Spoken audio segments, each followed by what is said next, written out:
So I haven't really played on Tomb Raider in a while, but I'm basically gonna go through some of the loadouts and stuff, which I would usually use when I do actually play multiplayer. So basically, obviously, I've unlocked like every character and whatnot, which usually happens when you prestige and all that. So basically, I'm Lara Croft as one of the survivors, and when I switch faction, I'm actually the archer. I've never changed since I've actually set that to that, but like, you know, he has all the different characters you can be. If you play the game, you'll recognize them. My loadout for Lara, the survivor, my primary is basically the recurve bow, and I'll use the rapid fire just so, you know, as soon as it's knocked, pretty much can be released as quick as possible. And I use draw time. I make it so you know, it's not very long, so basically you don't have a long time to sort of draw it back, so it gets the enemy quick, because obviously when they're moving around and you're trying to shoot them, it's easier to get them quicker, so you could potentially get a lot more kills that way. My secondary is the sawed-off shotgun. I think this can be handy to have, especially if you're not very good at potentially aiming very well. You know, it's just quick and easy. I'm not too sure what I used to use. It might have been that one. Actually, I think it was that one. I think it was this that I used to use. I'm pretty sure it was.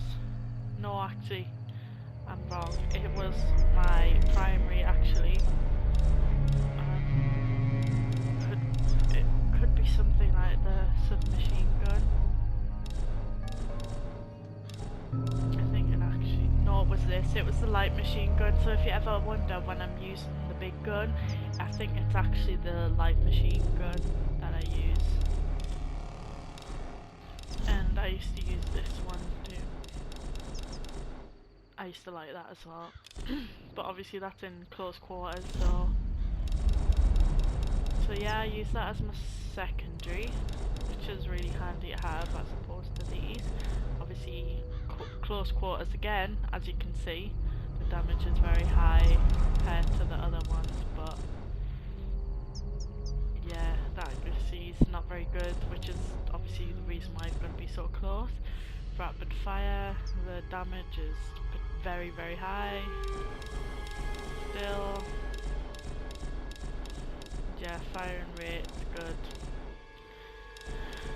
Extended clip, obviously just the clip size goes up there. Just gives you more, basically. Explosives, I use the trip mines, land mines, whatever, to just plant them down. I try and sneakily do it sometimes when someone's running behind it, like trying to stalk you. Just place them down. Sometimes I'll walk straight over them or try and sort of sneakily get them there. Offensive kill, I've got steady shot because I'm using bow and arrow a lot. Obviously I'm going to need a steady shot to try and get people, so that's what I use. And the survival kill, I use pink cushion, so it reduces damage taken from arrows. I actually think a lot of people use this, to be honest. Yeah, I used that because at the time I changed it, I think a lot of people are using bow and arrow, so it's just good to have if you know someone has a bow and arrow.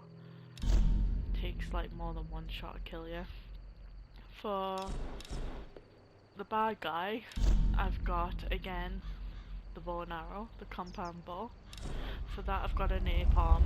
I don't often like to use this because if you're trying to be sneaky about it, which if you're using the bow and arrow you usually are, if you've got a napalm, like, people can see it, like, even if you're far away. But I mean, obviously it's good to have sometimes because it's got fire to it, so it does a lot more damage than maybe without it. Like their rapid fire doesn't do as much damage, but that does. But obviously if you didn't have that, the napalm, the fire rate would be a lot better. I've got draw time, makes it faster, reduces charge time, so obviously as soon as you bring back, you set it off straight away again, so it gets them with a shock, the enemies, and you're not waiting too long for it to draw back. So yeah, explosives, again, the fake ammo box. I like that because obviously when they walk over, it's kind of basically a trip mine. I like that type of thing, and obviously some people, especially if they're new, they might not realise that that can happen, so they'll just walk you over it oblivious. Offensive kill, I've got eagle eye because it's very helpful when you've got a bow and arrow, and some maps are bigger than the others, so you might not be able to see the enemies as well, so sometimes the names pop up and become a lot more obvious to you than if you didn't have that offensive skill on. Survival skill, I've got pin cushion again, it's basically the same thing as before, reduces the damage taken from arrows, so it's going to take a couple of shots off a bow and arrow to actually kill you. So yeah, that's basically my loadout, my character selection, and that's pretty much it. Thank you, bye.